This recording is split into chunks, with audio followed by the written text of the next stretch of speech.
সুপ্রিয় শ্রোতা, কথামানবী ইউটিউব চ্যানেলে আপনাদের সকলকে স্বাগত জানাচ্ছি। আমি আইরিন অন্না। আপনারা শুনছিলেন তারাশঙ্কর বন্দ্যোপাধ্যায়ের লেখা বিখ্যাত উপন্যাস চৈতালি ঘূর্ণি। আজ শেষ পর্ব। উপবাসের অবসাদে দামিনী তন্দ্রাচ্ছন্ন হইয়া পড়ে। সারাটা দিন সে শুধু জলের উপর আছে। ওবেলা ঘরে যাহা ছিল তাহাতে গোষ্ঠর জলখাবারও পুরা হয় নাই। তন্দ্রার ঘরে সে স্বপ্ন দেখে, মহন্ত তাহাকে ডাকে। সম্মুখে তাহার থালার উপর নানা উপচারে সাজানো নৈবেদ্য, পাশেই একখানি সুন্দর আসন পাতা, যেন সে বলে, এসো, দেবীর মতোই তোমায় পূজা করব। সহসা একটা প্রবল আকর্ষণে তাহার তন্দ্রা ছুটিয়া যায়। মাতাল গোষ্ঠ তাহার চুলের মুঠি ধরিয়া উঠাইয়া বসাইয়া দিয়া কহে, এই ভাত দে, ভাত। আগুনের দাহে নেশার বিষে এতক্ষণে তাহার উদরে বিশ্বগ্রাসী আগুন জ্বলিয়া উঠিয়াছিল। দামিনী রুক্ষ দৃষ্টিতে স্বামীর পানে চায়। স্বপ্নে সুখ এ তাহাকে দিবে না? বুভুক্ষ মদ্যপের কাছে এ নীরবতা অসহ্য বলিয়া বোধ হয়। গোষ্ঠ একটা চর কষাইয়া কহে, লবাবের বেটি, হারাম জাদি। স্বরস্তব্ধ নারীকণ্ঠ একবার অতর্কিতে ফুটিয়া আবার নীরব হইয়া যায়। শুধু চোখের জল বাঁধ মানে না। সম্মুখেই ও ঘরে বসিয়া ছোট মিস্ত্রি ব্যাপারটা অনুভব করিয়া গোষ্ঠকে তিরস্কার করে। এই উল্লু, এই গোষ্ঠ, কি হচ্ছে কি? মেয়ে লোকের গায়ে হাত, খবরদার। গোষ্ঠ ঘরের ভিতর হইতেই পড়িয়া পড়িয়া আস্ফালন করে, উঠিতে পারে না। নারীকণ্ঠের চাপাক্রন্দনের আভাস তখনও পাওয়া যায়। ছোট মিস্ত্রি আসিয়া ঘরের মধ্যে উঁকি মারে। চোখে পড়ে দামিনী। দামিনী বড় বাহির হইত না। ইহাদের এই লোলুপ দৃষ্টি যেন তাহাকে বিধিত। তাহার মত্ত চোখে জল জল করে। অবরোধের মাঝে থাকিয়া দামিনীর রং আরও খুলিয়াছে। অশান্তি অভাবের পীড়নে সে শীর্ণ হওয়ায় তাহাকে যেন লম্বা দেখায়, কিন্তু মানায় যেন বেশি, বেশ ছিপছিপে দীর্ঘ দেহ। দামিনী মিস্ত্রিকে দেখিয়া তাড়াতাড়ি মাথার কাপড় টানিয়া দিতে গেল, কিন্তু শতছিন্ন কাপড়খানার এক পাশ টানিতে আরেক পাশ নগ্ন হইয়া পড়ে। সেদিকে দামিনীর ভ্রুক্ষেপ ছিল না। সে মুখখানা ঢাকিল, কিন্তু অঙ্গের ওই একটা দিকের নগ্ন সৌন্দর্যেই মাতাল ছোট মিস্ত্রি উন্মত্ত হইয়া ওঠে। সে হাত বাড়াইয়া দামিনীকে ডাকে, একটা পা ঘরের মধ্যেও আগাইয়া দেয়। ভয় দামিনীর বুক কাঁপিয়া ওঠে। সে ছুটিয়া গিয়া ওই জ্ঞানশূন্য স্বামীকে জড়াইয়া ডাকে, ওগো, ওগো ওঠো, ওগো ওঠো। ছোট মিস্ত্রি এবার পালায়। বলিতে বলিতে যায়, শালার ফাঁসি দিতে হয়, এমন পরিবারের গায়ে কাপড় না দিয়ে শালা মদ খায়। দামিনী এবার উঠিয়া তাড়াতাড়ি দরজাটা বন্ধ করিয়া দেয়। ওই মুহূর্তটুকুতে সে দেখে, আরও একজোড়া দৃষ্টি তখন দামিনীর পরে আবদ্ধ ছিল। পিছনের ছোট ঘুলঘুলির মধ্য দিয়া পিপাসিত চক্ষু জাগিয়াছিল সুবলের।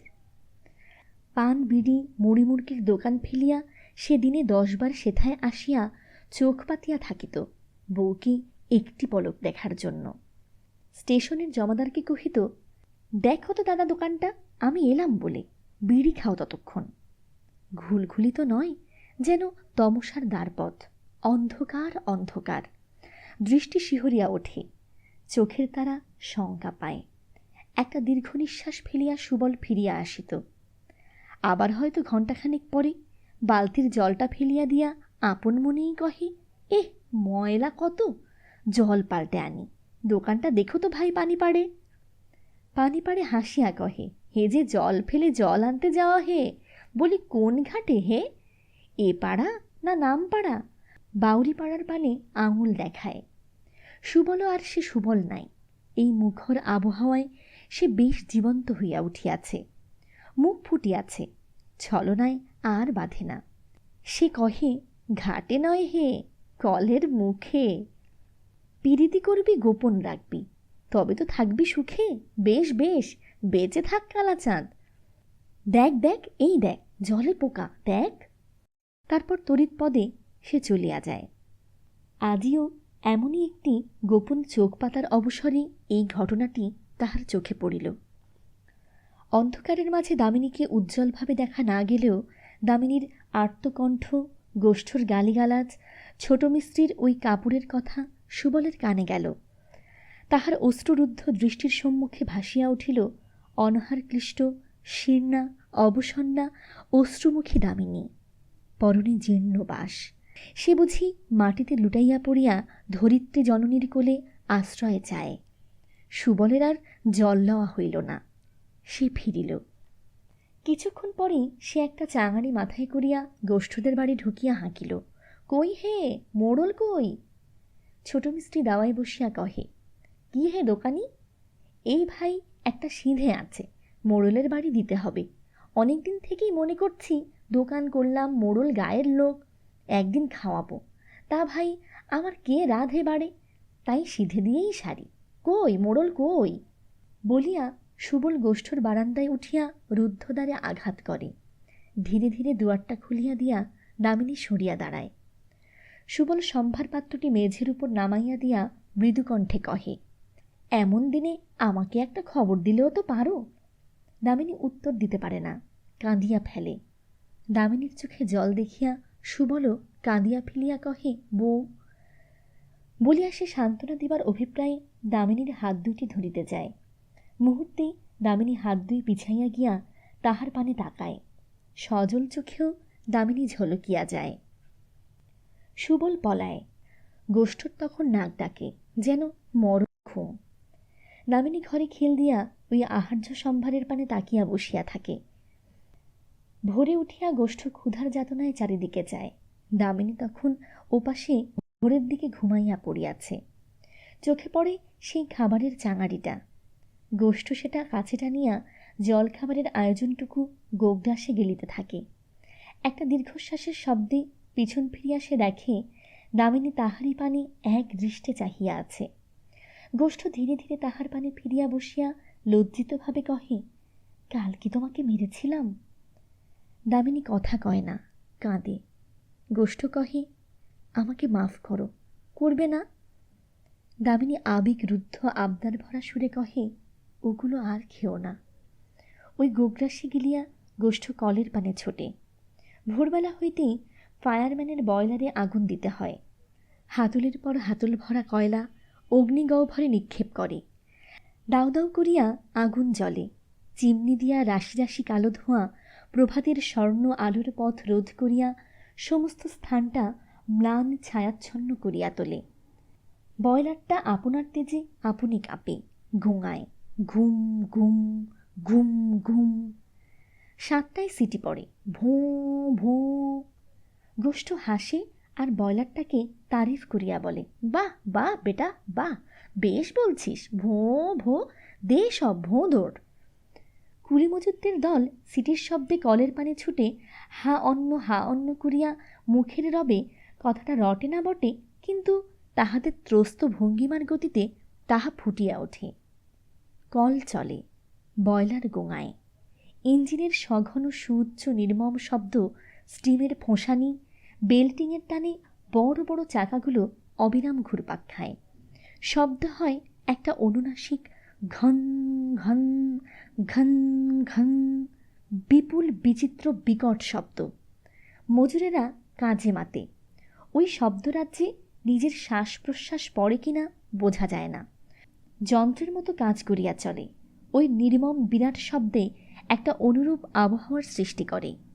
ওই আবহাওয়ায় মানুষের বুকে হৃৎপিণ্ডের কোমল নৃত্য ক্রমশ কঠোর প্রবল হইয়া ওঠে। ওই ইঞ্জিনটার সঙ্গে তাণ্ডবের তাল রাখিয়া ধকধক করিয়া চলিতে শুরু করে।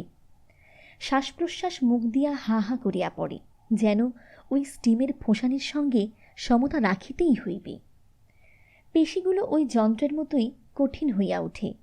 মানুষের অন্তর ওই দাঁতওয়ালা চাকাগুলোর মতোই নির্মম কঠোর হইয়া ওঠে। একটা ছোঁড়া আসিয়া হেড ফায়ারম্যান টিন্ডালকে কি ফিসফিস করিয়া বলিয়া যায়। গোষ্ঠ ভুরু তুলিয়া ইঙ্গিতে প্রশ্ন করে, কি? টিন্ডাল বলে, শিবকালীবাবু এসেছিল বড় মিস্ত্রির কাছে, বলছে যে আজ থেকে আর ওভারটাইম খাটব না। গোষ্ঠ কহে, তারপর? না, শোনো, ধর্মঘট হবে, বাউরিশালারাও রাজি হয়েছে, বলে গেল। আবার ছোড়াটা আসে, বলে, সব ঠিক, সবাই রাজি হয়েছে। আর আজ রাত্রিরে বটগাছতলায় সভা হবে। বলে দিলে সব বলে এলাম। সবারই বুকে যেন একটা আনন্দ জাগিয়া ওঠে।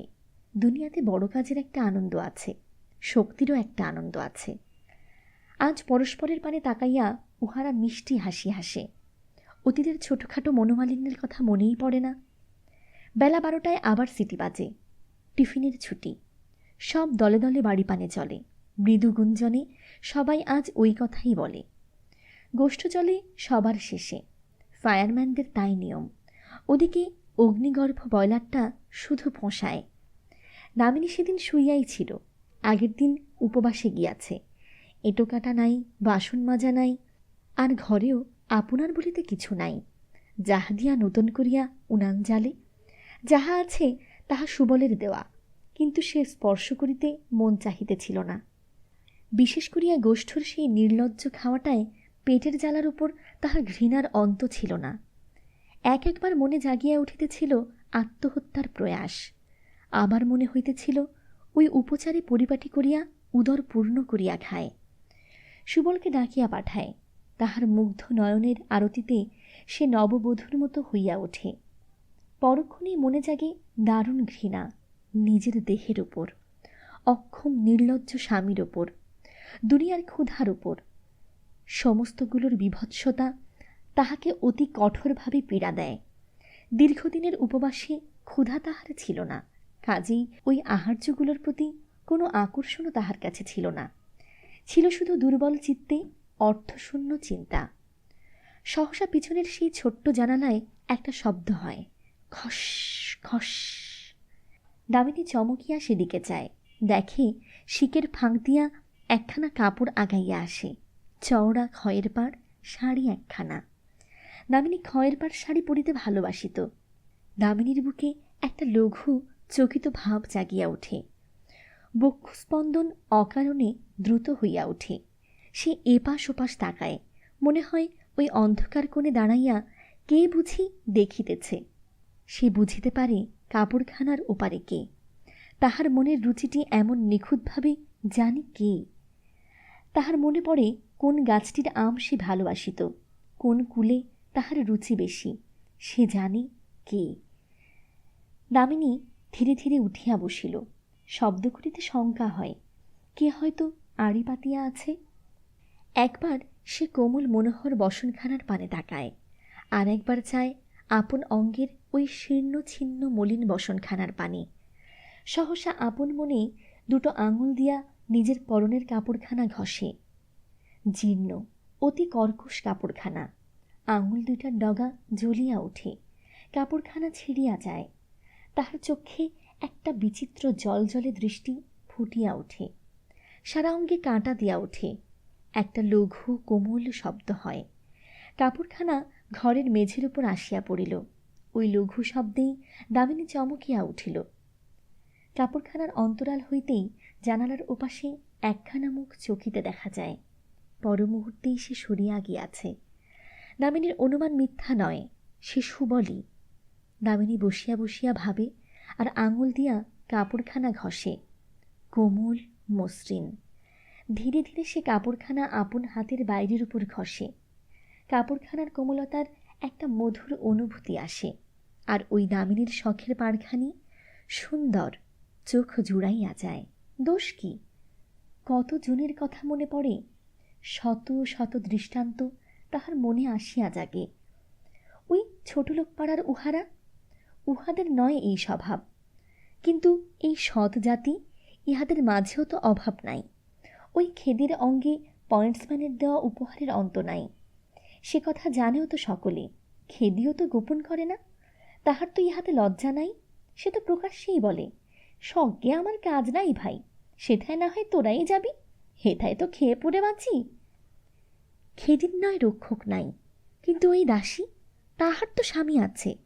ওই হাঁপানি রোগী বাবুলাল, তবুও তো হাজারিবাবুর পয়সা নেয় সে। সে বলে, সতীগিরি ফলাতে গেলে তো স্বামীকে শুকিয়ে মারতে হবে, তা এতে যদি ও বাঁচে আমিও বাঁচি, সেই আমার ভালো। চিন্তায় চিন্তায় মন আজ মুখর হইয়া ওঠে। সে বলে, আর ওই যে মানুষটি, যে আমার জন্য সব ত্যাগ করিয়া হেথায় পড়িয়া আছে? না বলিতে না জানাইতে অপরাধীর মতো গোপনে সব জানিয়া গোপনে গোপনে যত পূজা যোগাইয়া যায়, তাহার পানে চাহিবার কি কোনো অধিকার নাই? দামিনী কাপড়খানা তুলিয়া লয়, কিন্তু কেমন একটা অস্থিরতা বুকের মাঝে জাগিয়া ওঠে। হৃৎপিণ্ডটা বুকের মাঝে ধকধক করে। বাহির হইতেও যেন সে শব্দ শোনা যায়। সঙ্গে সঙ্গে আরেকখানা মুখও তাহার বুকের মাঝে জাগিয়া ওঠে, দুঃখী স্বামীর ম্লান মুখখানি। তাহারই দিকে অতি নির্ভরশীল দৃষ্টিতে চাহিয়া আছে। সে তাহাকে সামগ্রী সম্ভারের উপহারে সুখ দিতে পারে নাই, কিন্তু তাহার বুকের এক বিন্দুও তো দিতে বাকি রাখে নাই। বাহির দরজা খোলার শব্দ হয়। দামিনী চমকিয়া কাপড়খানা তাড়াতাড়ি একটা শূন্য হাঁড়ির গর্ভে লুকায়। ও বউ, কাপড় এনেছি, কাপড়। দামিনী চমকিয়া দরজায় খিল বন্ধ করিতে যায়, কিন্তু তাহার পূর্বেই ভেজানো দুয়ার খুলিয়া ছোট মিস্ত্রি সম্মুখে দাঁড়াইয়া হাসে। হাতে তাহার এক জোড়া শাড়ি। দামিনী পাশের দেওয়ালে ঠেস দিয়া দাঁড়ায়, যেন ওই দেওয়ালের মাঝে গিয়া লুকাইতে চায়। সর্বশরীর থরথর করিয়া কাঁপে। কাপড়খানা মেঝের উপর ফেলিয়া দিয়া ছোট মিস্ত্রি বেশ নরমভাবেই কহে, দেখো পাড়ের কি বাহার, জানিতে পারিবে করিলে ব্যবহার। বলিয়া সে ফ্যাঁ ফ্যাঁ করিয়া হাসে। কুৎসিত বিভৎস হাসি, কুৎসিত ইঙ্গিত করে। ইঙ্গিতে যেন দেনা পাওনার পূর্ণ স্বরূপ প্রকট হইয়া ওঠে। সে অতি বিভৎস, অতি ভীষণ। মানুষ নেত্রে সুবলের সলাজ মুখখানাও অমনি বিভৎস ভীষণ হইয়া ওঠে। সারা অঙ্গ তাহার যেন মোচড় দিয়া ওঠে। কণ্ঠে তাহার স্বর ফোটে না, কিন্তু আর সে সহিতেও পারে না। সে সর্বশক্তি একত্রিত করিয়া দুয়ারটা দড়াম করিয়া মিস্ত্রির মুখের উপরই বন্ধ করিয়া দিয়া হাঁপায়। ওপাশে মিস্ত্রির গলা শোনা যায়, ভয় কি মাইরি, তুমি হুকুম করো, সোনায় অঙ্গ মুড়ে দেব, আর ও সালাকে বলতো আজই ওকে তাড়াই। উত্তর কেহ দেয় না। ছোট মিস্ত্রি আপন মনে গান করিতে করিতে আপন ঘরে চলিয়া যায়। দরজা খোলার শব্দ পাওয়া যায়।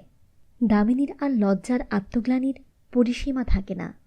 অশিক্ষিতা সে, সুস্পষ্ট কথার যুক্তি তাহার মনে জাগে না। কিন্তু নারী, নারীত্বের অপমানবোধ তাহার জন্মগত সংস্কার। সে বোধ তাহার আছে। কাপড়খানা বুকে করিয়া আত্মগ্লানিতে তাহার অন্তর যেন পুড়িয়া যায়। আর ওই পশুটা তাহাকে যে নগ্ন বিভৎস অপমান করিয়া গেল, তাহার জন্য ক্ষোভ আর লজ্জার তাহার অন্ত ছিল না। দামিনী মেঝের উপর উপর হইয়া ফোঁপাইয়া ফোঁপাইয়া কাঁদে। বাক্যহারা মন তাহার তখন বলিতেছিল, মা ধরণী, দ্বিধা হও মা। মাটির দিকে নিবদ্ধ দৃষ্টি বুঝি দ্বিধাবিভক্ত মৃত্তিকার অন্তরালে ধরণী মায়ের বিস্তৃত কোলের প্রতীক্ষায় ছিল। কিন্তু নিশ্চলা অকরুণ ধরণী দ্বিধা হয় না। বোধ করি শক্তিমত্ত সন্তানগুলোর দম্ভের পদাঘাতে সে আজ বেদনায় মূর্ছিতা, চৈতন্যহীনা। মৃদু বায়ুপ্রবাহে সহসা তাহার নাকে আসে ওই নতুন কাপড়ের গন্ধটা। সে মুখ তুলিয়া তাকায়। অশ্রুরুদ্ধ ঝাপসা দৃষ্টির সম্মুখে পাড়খানা মনে হয় যেন নাগপাশ, যেন অন্তহীন বেষ্টনে দামিনীকে বাঁধিতে আসে। আর শাড়িটার ভেতরে খয়েরি রঙের কাপড়খানা যেন বিবরের নাগের মতো কুণ্ডলি পাকাইয়া ঘুরিয়া ঘুরিয়া ফেরে। দামিনীর দম বন্ধ হইয়া আসে, যেন সত্যি সে আপন দেহের সর্বাঙ্গে একটা কঠিন বন্ধন বেষ্টনী অনুভব করে। তাহার চোখ দুটো কেমন বড় হইয়া ওঠে। সে উন্মাদের মতো এ বন্ধন মুক্তির উপায় খোঁজে। চোখে পড়ে তাহার কুলুঙ্গির উপরে দেশলাইটা। দামিনী ব্যগ্র বাহু প্রসারণে দেশলাইটা চাপিয়া ধরে, যেন উল্কামুখ গরুর সে। ওপাশ হইতে কেরোসিনের ডিবাটা টানিয়া আনে। একটা বিশ্রী পোড়া গন্ধ। সে গন্ধে ছোট মিস্ত্রি বাহিরে ছুটিয়া আসে। চোখে পড়ে দামিনীর রুদ্ধদ্বারের সংকীর্ণ ফাঁক দিয়া অনর্গল ধূমশিখা বাহির হইতেছে। সে নিশ্চলভাবে আপন বারান্দায় দাঁড়াইয়া দেখে। চোখ দুটো বিস্ফোরিত, চিৎকার করিতে কণ্ঠ ফোটে না। মনে হয় ওই রাঙাপাড় কাপড়খানা সুতায় বোনা ছিল না, আগুনের শিখায় বোনা ছিল। সেই আগুন ওই ঘরের মাঝে সমস্ত গ্রাস করিয়া লেলিহান শিখায় জ্বলিতেছে। সে আগুন যেন সমস্ত গ্রাস করিবে, তাহার উত্তাপও যেন সে অনুভব করিবে। সর্বাঙ্গ ঘামে ভিজিয়া ওঠে, ভয়ার্ত হইয়া মিস্ত্রি পলাইয়া যায়। কিছুক্ষণ পরেই গোষ্ঠ আসে টিফিনের ছুটিতে জল খাইতে, হাতে একটা খাবারের ঠোঙা। গতরাত্রের ব্যবহারের জন্য অনুতাপ করিয়া দামিনীর জন্যেই খাবারটা আনিতেছিল। ভোরবেলা সেই খাবারগুলো খাইয়া তাহার নিজের বেশ ক্ষুধা ছিল না। কি বলিয়া দামিনীর কাছে মাপ চাহিবে তাহার কত কথাও মনে জাগিতেছিল। বাড়িতে ঢুকিয়াই ওই বিশ্রী গন্ধে সে থমকিয়া দাঁড়াইয়া চারিপাশে চায়, দেখে তাহারই রুদ্ধ দুয়ানের ভাগ দিয়া অনর্গল কালো ধোঁয়ার রাশি। খাবারের ঠোঙা ফেলিয়া দিয়া সে ছুটিয়া আর্তকণ্ঠে ডাকে, ওগো ওগো! কেহ সাড়া দেয় না। গোষ্ঠ উন্মত্তের মতো দুয়ারে ধাক্কা মারে। উন্মত্ত ধাক্কায় দরজাখানা ভাঙিয়া পড়ে। ধূমকুণ্ডলীর মাঝে দামিনী নিশ্চল দাঁড়াইয়া, দৃষ্টি তাহার স্থিরভাবে নিবদ্ধ। সম্মুখে চরণ প্রান্তে ধূমোদ্গারী এক অগ্নিস্তূপের উপর ছোট ছোট শিখাগুলি যেন তাহার আরতি করিতেছে। অগ্নিশিখার আভায় দীপ্ত মূর্তিখানি যেন ওই অগ্নিশিখায় স্নান করিয়া উঠিয়াছে। গোষ্ঠ ভালো করিয়া চাহিয়া দেখে, একটা কাপড়ের স্তূপ জ্বলিতেছে, আরও জ্বলিতেছে আহার্য সামগ্রী। গোষ্ঠ ব্যস্ত হইয়া কহে, এ কি, কাপড় পুড়ছে যে! সে একটা পাত্র লইয়া জল আনিতে ছোটে, কিন্তু দামিনী তাহার হাত ধরিয়া বাঁধা দিয়া বলে, না। গোষ্ঠ বলে, সে কি? হ্যাঁ, তুমি তো দাওনি। গোষ্ঠ দামিনীর পানে চায়। কথাগুলোর সূত্র যেন সে পাইয়াছে, অনুভব করে, কিন্তু প্রত্যক্ষ হয় না। দামিনী সহসা গোষ্ঠের পানে আছাড় খাইয়া পড়িয়া কাঁদে। গোষ্ঠ তাহার হাত ধরিয়া তোলে। অশ্রুমুখী নারী তাহার দুইটি হাত ধরিয়া কাতর কণ্ঠে কহে, ওগো, পরতে কাপড় আর খেতে ভাত তুমি আমায় দিও গো। গোষ্ঠ দামিনীর অঙ্গপানে যায়। ছিন্নবাসা নারীর লজ্জা আজ অতি করুণভাবে সুপ্রকট হইয়া চোখের উপর ফুটিয়া ওঠে।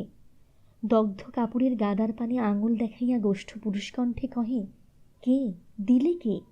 ওই অজ্ঞাত হস্তের বস্ত্রদানের অন্তরালে সে বস্ত্রহরণের প্রয়াস দেখিতে পায়। তা আমি জানি না গো, ওই জানালা দিয়ে।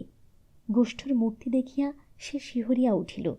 অজ্ঞাতে একটা গোপনতার প্রয়াস তাহার ভীত মনকে আচ্ছন্ন করিয়া ফেলিল। তাই পুড়িয়ে দিলে? হ্যাঁ। গোষ্ঠ যেন নিশ্চল পাষাণ হইয়া গেল। তাহার অন্তর্পুরুষ তাহাকে নিদারুণ ধিক্কারে মুখ করিয়া দিল। লজ্জার গ্লানির আর পরিসীমা থাকে না। তাহার সে লজ্জা, সে ধিক্কার দ্যুতসভায় যাজ্ঞসেনীর বসনাকর্ষণে নিশ্চল অক্ষম পাণ্ডবদের চেয়ে বোধ করি কম নয়। সে বসিয়া ভাবে কত কি, কে সে দুঃশাসন। আক্রোশ গিয়া পড়ে সুবলের ওপর। তাহার মন বলে, এ সেই। গোষ্ঠ ঝাড়া দিয়া ওঠে। তাহার সে ভঙ্গিমার মাঝে প্রতিহিংসার ভয়াল রূপ সুপ্রকট হইয়া ওঠে। দামিনী তাহার হাত ধরিয়া কহে, কোথা যাচ্ছ? খুন করব শালা মহান্তকে। দামিনী শিহরিয়া কহে, সে নয়, না না, তুমি যেও না। বলিয়া সে স্বামীকে দুই হাতে প্রাণপণে জড়াইয়া ধরিল। গোষ্ঠ তাহার একটা হাত চাপিয়া ধরিয়া কহে, কে তবে? দামিনী কাতর কণ্ঠে কহে, ওগো, আগে নিজের দোষ ভাবো। তুমি আমায় দিলে, ভালোবাসলে কার সাধ্যি যে? ক্ষোভে ক্রোধে অভিমানে তাহার কণ্ঠ রুদ্ধ হইয়া যায়। চোখ দিয়া ঝরঝর করিয়া অশ্রুর বন্যা বহিয়া যায়। গোষ্ঠও আর ঠিক থাকিতে পারে না। নিদারুণ দুঃখে লজ্জায় দামিনীর বুকে মুখ লুকাইয়া কাঁদে। স্বামীর অশ্রুতে দামিনীর নারীর হৃদয় গলিয়া যায়। সে বেশ আবদার ভরা সহজ কণ্ঠে কহে, তুমি থাকতে আমার দুঃখ কি, আমার অভাব কিসের? নাও, ছাড়ো, জল খেতে দিই। গোষ্ঠ স্ত্রীকে ছাড়িয়া দেয়, কিন্তু সে এমন সহজ হইতে পারে না। অক্ষমতার আত্মগ্লানিতে তাহার অন্তর্পুরুষ পাগল হইয়া উঠিয়াছে। দাওয়ায় আসিয়া বসিয়া ভাবে, কে সে দুঃশাসন? দামিনী ঠিক বলিয়াছে, তাহার অক্ষমতা, ওই অভাব, ওই নির্মম কদর্য অভাবই সেই দুঃশাসন। অভাবের উপায় খোঁজে সে, উপায় মেলে না। নিরুপায় ক্ষোভে সে বলিয়া ওঠে, এর চেয়ে মরণ ভালো আমার। বড় মিস্ত্রি আসিয়া বাড়ি ঢুকিল। গন্ধটার রেশ তখনও যায়নি। বুড়ো নাক সিটকাইয়া বলিয়া ওঠে, ও কি পুড়ছে! কেহ কথার উত্তর দিল না। বুড়া ধীরে ধীরে আসিয়া গোষ্ঠর কাছে দাঁড়াইল। একজোড়া শাড়ি গোষ্ঠর সম্মুখে ফেলিয়া দিয়া কহিল, বউকে দিস। সঙ্গে সঙ্গে গোষ্ঠর সমস্ত আক্রোশ গিয়া পড়ে ওই বুড়োর উপর। বাঘের মতো লাফ দিয়া ফিটারের উপর পড়িয়া হাতের নখ দিয়া যেন তাহার গলার নলিটা ছিনিয়া দিতে চাইল। আজন্ম লোহা আর আগুনের সঙ্গে লড়াই করা সবল দেহ, কঠিন হাত দুইখানা লোহার মতো কঠিন। ভাইস যন্ত্রটার মতো ওই হাতের কঠিন নিষ্করুণ পেছনে গোষ্ঠর হাত দুইখানা যেন মড়মড় করিয়া উঠিল। আপন হইতেই গোষ্ঠর হাত দুইখানা শিথিল হইয়া পড়িল। বুড়া আপনাকে মুক্ত করিয়া লইয়া আপন ঘরের বারান্দায় গিয়া ওঠে। ভাবলেশহীন সেই নিষ্প্রভ কঠিন মুখ, একটি রেখারও ব্যতিক্রম নাই। দুর্বল গোষ্ঠ এ পাশে নিরুপায়ে গালি পাড়ে। লজ্জা করে না বুড়ো ভেড়া পরের পরিবারকে কাপড় দিতে? এই দেখ তোর কাপড়ের কি দশা হয়, পুরুক আগুনে। কাপড়খানা আগুনে দিবার জন্য সে হাতে করিয়া তোলে। ফিটার বুড়া এতক্ষণে ঘুরিয়া আসিয়া বাধা দিয়া কহে, আরে বেটা, বাপ বেটিকে কাপড় দেয় না, তত্ত্ব তল্লাশ করে না? হাতের কাপড় গোষ্ঠর হাতেই থাকিয়া যায়। সে হাঁ করিয়া ফিটার বুড়ার মুখের পানে চাহিয়া থাকে, যেন কথাটা বুঝিতে পারে না। দামিনী নিঃসংকোচে বাহির হইয়া আসে, মাথায় স্বল্প অবগুণ্ঠন, মুখখানি বেশ দেখা যাইতেছিল। সে গোষ্ঠর হাত হইতে কাপড়খানা তুলিয়া লইয়া যায়। যাইবার সময় বৃদ্ধকে প্রণাম করিয়া বলিয়া যায়, বাবা, এইখানে আজ খাবে তুমি। গোষ্ঠ কাঁদে, আর থাকিতে পারে না। ফিটারের ভাবলেশীন মুখখানারও কেমন পরিবর্তন হইয়া যায়। উদাস দৃষ্টিতে শূন্যের পানে চাহিয়া থাকে। মনুষ্যচক্ষে কি যেন সে দেখে। তারপর ধীরে ধীরে আপন মনেই বলে, আমারও একটি মেয়ে ছিল রে গোষ্ঠ, মা মরা মেয়ে। এত রোজগার তখন আমার ছিল না। অভাবে খেতে না পেয়ে অন্ধকূপের মাঝ থেকে সেও এমনই রোগা ফ্যাকাশে হয়ে গিয়েছিল। তারও এমনই ছেঁড়া কাপড় পরে দিন গিয়াছে। শেষে সে কথাটা আর সে শেষ করিতে পারে না। স্বর কেমন ভারী হইয়া ওঠে, চোখ দুটো কাঁপে। বুড়ো আর কথা কয় না। ঠোঁট দুটো টানিয়া কম্পন সে রোধ করিতে চায়, কিন্তু চোখের জল বাধা মানে না। ছোট মিস্ত্রি আসিয়া সরাসরি আপন ঘরে প্রবেশ করে। ঘটনাটা সে বুঝিতে চায়। ক্ষণপরে দিব্য হাসি মুখে আসিয়া গোষ্ঠকে কহে, এসো, টাইম হয়ে গেল যে। গোষ্ঠ কহে, না। সে কি হে, কেন আজ বিকেলে আবার? না ভাই, ওতে হবেও না কিছু। আমি কাজই আর করব না। যে কাজ করে রক্ত জল করে খেটে দুটো মানুষের পেটের ভাত জোটে না, পরনের কাপড় জোটে না, সে কাজের মুখে ঝাঁটা, যাব না আমি। ওর কণ্ঠস্বরে আক্ষেপের এমন করুণ প্রার্থনা ছিল যে ছোট মিস্ত্রি পর্যন্ত বিচলিত না হইয়া পারিল না। সবাই নির্বাক হইয়া বসিয়া ভাবে। ক্ষণপরে বড় মিস্ত্রি কহে, আচ্ছা মিস্ত্রি, আজ থেকে তো আমরা ওভারটাইম খাটব না। এ নিয়ে ধরো একটা ছোটোখাটো ঝগড়া হবেই, এই সঙ্গে যদি মাইনে বাড়ানোর আর্জিটা রাখা যায়। ছোট মিস্ত্রি সোৎসাহে লাফ দিয়া উঠিয়া কহে, বহুত আচ্ছা, চলো চলো, সব বলা যাক, মাইনে বাড়াতে হবে। গোষ্ঠ কহে, হ্যাঁ, মাইনে বাড়াবে, বলে পারলে পেলে বাঁচে। মনের আগুন উহাদের কথায় লাগে। কণ্ঠ উত্তেজিত হইয়া ওঠে। কোনো অজানা অহেতুকী আক্রোশ বুকের মাঝে আত্মপ্রকাশ করে। ছোট মিস্ত্রি ওই কণ্ঠে বলে, আলবাত বাড়াতে হবে, না বাড়ায় রইল কাজ। বাড়াবে না, চালাকি নাকি? এসো তুমি। বিকেলে কি কাজ? এখনই আমাদের সভা হোক, ওই বটতলায় এখনই জমাট বস্তি করব, সব দিব্যি করিয়ে নেব, কি বল? শেষ কথাটা বুড়ো মিস্ত্রিকে বলিয়া তাহার মুখপানে তাকায়। বুড়া সেই নিষ্প্রভ দৃষ্টিতে সেই হীন মৃদুকণ্ঠে কহে, ডাক সকলকে, বাউরিদের শুদ্ধ। গোষ্ঠ, ছোট মিস্ত্রি বিপুল উৎসাহে উঠিয়া দাঁড়ায়। বটতলায় দাঁড়ায় বড় মিস্ত্রি। একে একে শ্রমিকের দল আসিয়া জমিয়া যায়। মেয়ের দল, গাড়ি বোঝাই করা মুটের দল, গাড়োয়ানের দল, স্টেশনের জমাদার, বুড়া ড্রাইভার, পয়েন্টসম্যান, তাহারাও আসে। মেয়েরা প্রশ্ন করে, কি হবে কি? বসো বসো, জমাট বস্তি হবে। মেয়েরা বলে, ঢং নাকি, দুপুর রোদে জমাট বস্তি? চলো চলো, কত কাজ পড়ে আছে, শেষে হাজরি পাব না। গোষ্ঠ হাঁকে, যে যাবে সে বুঝে যাক, আমাদের সঙ্গে তার কোনো সম্বন্ধ নাই। রোগ হলে দেখব না, মলে ফেলব না। মর, তুই মর, কেন রে মুখ পোড়া? রোগ হলে দেখব না, দেখে তো সব উল্টে দিলে। শোনো সব। বড় মিস্ত্রির মোটা গলার আওয়াজ গম গম করে। কাহারও আর পা ওঠে না, সব ফিরিয়া দাঁড়ায়। বড় মিস্ত্রি বলে, যে সব আকড়া বাজার চলছে তাতে আমাদের আর কুলোচ্ছে না। চারিদিকে আলোচনা শুরু হইয়া যায়। গাড়োয়ান সর্দার বলে, যা বলেছ মিস্ত্রি, ঝিঙের দর 2 পয়সা ছিল, 2 আনা হলো, আর একজন বলে, নহানার কাপড়খানা ন শিকে। মেয়েরা বলে, পোড়ার মুখরা বলে আবার, যুদ্ধ লেগেছে গো, যুদ্ধ লেগেছে। বুড়ি সাবি বলে, আমরাই দেখলাম মা, পয়সায় 2 সের ঝিঙে, 8 আনা 10 আনা চন্দ্রকোনা কাপড়, 2 পয়সা সের চাল, বাবা বলতো। ছোট মিস্ত্রি হাঁকে, চুপ চুপ। তারপর উত্তেজিত আলোচনা। কথা কিন্তু এক, বেশি মাইনে চাই আমাদের, বেশি মাইনে চাই। আবার ঘুরিয়ে আসে, বেশি মাইনে চাই। একজন বলে, সে যদি ওরা না দেয়, না দেয় ধর্মঘট হবে। তাহলে ধর্মঘট, মাইনে না বাড়লে জরুর ধর্মঘট, যে না করবে সে একঘরে। ছোট মিস্ত্রি গোষ্ঠ সকলের চোখ দিয়া আগুন ছুটিয়া যায়। একটা উত্তেজনার প্রবাহ বুকে বুকে বহিয়া যায়। অন্তরতম প্রদেশের অতৃপ্ত মানবাত্মা এমনভাবেই বিরূপাক্ষের মতো জটাজুট লইয়া জাগে চিরদিন। কলের বয়লারের সিটিটা উচ্চ চিৎকার করিয়া ওঠে, ভুঁ ভুঁ। গোষ্ঠ বলে, কে সিটি মারে রে? একজন বলে, বোধহয় বাবুরা কেউ। গোষ্ঠ বলে, হাঁকো হাঁকো, হুকুম আজ শুনছি না। বুড়া ভিটার ছোট মিস্ত্রি গোষ্ঠ এমনই কয়জন মাতব্বর শ্রমিক গিয়া অফিসের দুয়ারে দাঁড়ায়।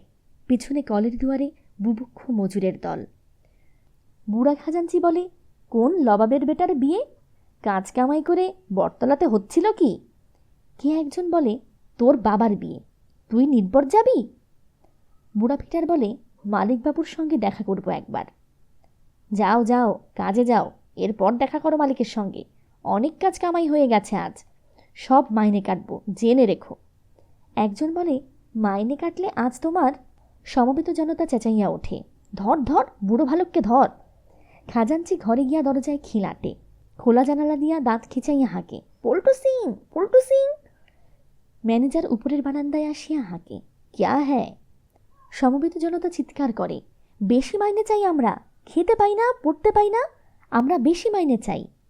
ম্যানেজার বড় মিস্ত্রি আর ছোট মিস্ত্রিকে ডাকিয়া লয়, তুম দোনো ইহা আও। সমবেত জনতা অধীর আগ্রহে প্রতীক্ষায় থাকে। পল্টু সিং আসিয়া ক্যাশঘরের দরজায় বসিয়া বন্দুকটা খুলিয়া পরীক্ষা করে, শেষে সেটা বাগাইয়া ধরিয়া চাপিয়া বসে। বহুক্ষণ পর বড় মিস্ত্রি ছোট মিস্ত্রি ফিরিয়া আসে। বহু কণ্ঠ একসঙ্গে প্রশ্ন করে, কি হলো, কি হলো? বড় মিস্ত্রি কিছু বলিবার আগে ছোট মিস্ত্রি চেঁচায়, ধরমঘাট, ধরমঘাট। জনতাও চিৎকার করে, ধরমঘাট, ধরমঘাট। পল্টু সিং বন্দুক ধরিয়া কহে, চালা যাও, কাল সে নিকল যাও। কেউ তাকে দাঁত খেঁচায়, কেউ গালি পাড়ে। বড় মিস্ত্রি বলে, সুরেনবাবু আর শীতকালী বাবুরও জবাব হয়ে গেল। উত্তেজনার প্রবাহে অসন্তোষের বহ্নিদাহ কলের পর কলে ছড়াইয়া পড়ে। সব বুকের মাঝে যেন বিস্ফোরক পুঞ্জীভূত হইয়াছিল। আজ অগ্নিসংযোগে ফাটিয়া পড়িল। দলে দলে মজুর সব ধর্মঘট করিয়া বসিল। কলগুলোর চিমনিতে আর ধোঁয়া ওঠে না। দুরন্ত যন্ত্রগুলো অসার নিস্পন্দ। দুয়ারে দুয়ারে গুর্খা পাহারা, নিষ্ঠুরতা মুখে মাখা, সমস্ত দেহখানা কর্কশ কঠিন, কোমরে বাঁকা কুকরি। দিনের আলোয় শানিত অস্ত্রটা চকচক করে।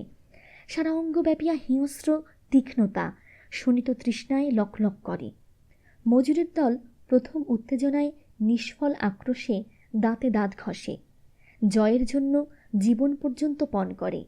কিন্তু অন্ন, অন্ন অনাহারে যে দুর্বল করিয়া দেয়, দিনের সম্বল নাই, নাই আর নাই। দোকানে ধার দেয় না, বলে, জলে যা পড়েছে তা পড়েছে, আর না বাবা, ফেলো করি মাখো তেল, আমি কি তোমার পর? শিক দেওয়া ঘেরা দোকানের দুয়ার বন্ধ করিয়া ভিতর হইতে কথা কয়। জ্ঞান যতক্ষণ থাকে, মানের দায়ে পেটের দায়ে সয়। অগ্নিগর্ভ আগ্নেয়গিরির মতো উদরে সমস্ত অস্ত্রপাতি লাভাস্রোতের মতো টকবক করিয়া ফোটে যেন। কিন্তু অজ্ঞান শিশুর দল ক্ষুধার তাড়নায় চিৎকার করে। মায়ের বুকের দুধ রসহীন গাঢ় জমাট হইয়া ওঠে। উহা বুঝি ক্ষীর নয়, মায়ের বুকের লহু শিশুর মুখে বিস্বাদ ঠেকে। কচি গলায় পার হয় না। শিবকালী সুরেন নানা স্থান হইতে ভিক্ষা করিয়া আনে। আপন সঞ্চয়ের ভাণ্ডার খুলিয়া দেয় বড় মিস্ত্রি, সুবল দেয় আপন দোকান। ছোট মিস্ত্রি আপনার সেই সাধের ঘড়িটা দেয়। বুড়া ড্রাইভার চাঁদা দেয়, জমাদার দেয়, সবাই কিছু কিছু দেয়। দিতে পারে না গোষ্ঠ। একটু তাহার বুকে বাজে। দামিনী কোন গুপ্ত স্থান হইতে বাহির করে সেই জীর্ণ বালা 2 গাছা। বলে, দিয়ে এসো। গোষ্ঠ মুখের পানে চায়। দামিনী কহে, ওই ছেলেদের শুকনো গলায় আটানার দত্ত পড়বে, তাই আমার সে পাবে। জ্বলন্ত শুষ্ক বুকের মাঝেও আজ যেন সেই সচ্ছল দিনের তরুণ গোষ্ঠটি ফিরিয়া আসে। অতি আদরে আজ দামিনীকে বুকে লয়, শুষ্ক পাংশ অধরে একটি চুম্বন আঁকিয়া দেয়। রুক্ষ চোখের পাতা ভিজিয়া ওঠে। দামিনী একটু মিষ্ট হাসে। 1 সপ্তাহ, 2 সপ্তাহ, আরও 5 দিন। দুর্ভিক্ষ করাল গ্রাসে হা হা করিয়া জাগে। হা হা, অন্ন অন্ন, 1 মুঠো অন্ন, এত কোটি খুদ, হা হা। মুখের লালা আঠা বাঁধিয়া যায়, জিভ চটচট করে, আর রব বাহির হয় না। মা চেঁচায়, বাপ চেঁচায়, ছেলেগুলো চেঁচায় না। অতি কষ্টে ধুক ধুক করিয়া বাঁচিয়া থাকে। ধরণীর মমতায় জীবন কঙ্কালের আশ্রয়টুকু ছাড়িতে পারে না। প্রাণীর চেয়ে মান বড়, এ দর্শনবাদ মানুষের আবিষ্কৃত, এ তাহার স্রষ্টার উপরে সৃষ্ট। মানুষের জন্মগত সংস্কার হইতেছে মরণ হইতে জীবনকে বাঁচানো। দুনিয়ার সর্বধর্ম সর্বদ্রব্যের বিনিময়েও আপন অস্তিত্ব সৃষ্টি হইতে নগ্ন সত্যটাকে মানুষের ইতিহাস প্রমাণ করিয়া আসিয়াছে। মানুষের আবিষ্কৃত এই দর্শনবাদ। এই সংস্কারের আধার মানব সভ্যতা। সভ্যতায় বঞ্চিত শ্রমিকদের উদরের জ্বালা অসহ্য হইয়া ওঠে। দরিদ্র দলের জনকয় উদরের জ্বালায় আবার গিয়া ধনীর দুয়ারে লুটাইয়া পড়ে। কাজ দাও, কাজ দাও, খেতে দাও, 1 মুঠো চাল, 1 মুঠো খুদ। উপর হইতে ম্যানেজার হাঁকে, ভাগো ভাগো, নেহি মাংতা হে, চাই না, চাই না তোদের। এরা তবুও চেঁচায়, কাজ দাও, দয়া করো মালিক, খেতে দাও। গুর্খার দল কুকরি উঠাইয়া তাড়া দেয়। গোষ্ঠ, ছোট মিস্ত্রি, কলের মিস্ত্রি, ফায়ারম্যান, এমনই জনকতক বিবরে রুদ্ধ সাপের মতো গর্জায়। পেটের আগুনের শিখা অনশন রুক্ষ চোখের শিখায় নাচে। উন্মাদের মতো বেঈমানদের শাস্তি দিতে তাহারা বাহির হয়। হাতে কাহারো হ্যামার, কাহারো হাতে লোহার ডান্ডা, যেন শূলহস্তে রুদ্রের অনুচরের দল। ধনীর প্রসাদ ভিক্ষু মজুরের দল পথ আগলাইয়া ছোট মিস্ত্রি হাতুড়ি উঁচাইয়া কয়, কেন গিয়েছিলি তোরা ধর্মঘট করে? হাঁপানি রোগী বাবুলাল টানিয়া টানিয়া কহে, কেন গিয়েছিলি, কেন গিয়েছিলি? খেতে দিবি, দিবি, তোরাই তো এই করলি, দে খেতে, দে দে দে। উদরের জ্বালায় হিংস্র পশুর মতো সে ছোট মিস্ত্রির দিকে ছুটিয়া আসে। ছোট মিস্ত্রিও সকল সঞ্চিত ব্যর্থ ক্রোধ গিয়া পড়ে ওই নিরীহের ওপর। হাতের হ্যামারটা উন্মত্তের মতো হানিয়া ছোট মিস্ত্রি হাঁকে, খবরদার। ব্যাস, ওই একঘাই শেষ। মাথার খুলিটা ডিমের খোলার মতো ফাটিয়া রক্তে মজ্জায় সে এক বীভৎস দৃশ্য। তবুও উহার ওই জীর্ণ পাঁজরা কয়খানার দোপে জীবনটা যেন ওই কয়খানা পঞ্জরের মমতা ছাড়িতে চায় না। দুর্বলের দল চিৎকার করিয়া ওঠে। দেখিতে দেখিতে 2 দলেই লোক জুটিয়া যায়। তারপর একটা বিভীষণ ঘৃণিত অধ্যায়। পশুর মতো এ হুয়ার টুটি কামড়াইয়া ধরে ও ইহার মাথা ফাটাইয়া দেয় ইট, পাটকেল, লাঠি।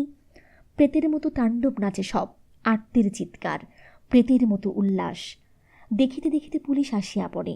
তখন সব পালায়, ছোট মিস্ত্রি পর্যন্ত। স্থানটা খালি হইলে দেখা যায় রক্ত, মাংস, মজ্জায় স্থানটা বিভৎস হইয়া উঠিয়াছে। আর কয়টা দেহ, ভয়ার্ত শরণার্থীদের দল কয়েকটা, বাবুলাল আর 2 জন। উন্মাদের দলের 2টা, গোষ্ঠ আর 1 জন।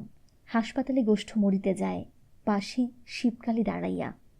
গোষ্ঠ অতিযাতনায় গোয়ায়, তবু মাঝে মাঝে পেটের ঝালার আক্রোশে চিৎকার করে, জান দেগা লেকেন নেহি জায়গা বলিয়া প্রলাপের ঘরে উঠিতে গিয়া সহসা বিছানায় লুটাইয়া পড়ে। ডাক্তার ও ঘরে চলিয়া যায়। কম্পাউন্ডার হাতে হাত রাখিয়া দাঁড়াইয়া থাকে। করুণায় একটা দীর্ঘশ্বাস ফেলে, কহে, যে ফল হলো, মরতে গরিবই মরল। অদূরে তখন রেল লাইনের ধারে কয়টা কুলির ছেলে ধর্মঘটের খেলা খেলিতেছিল। মাটির কলের উপর লাঠি চালাইয়া একদল কহিতেছিল, তোড় দিয়া, তোড় দিয়া।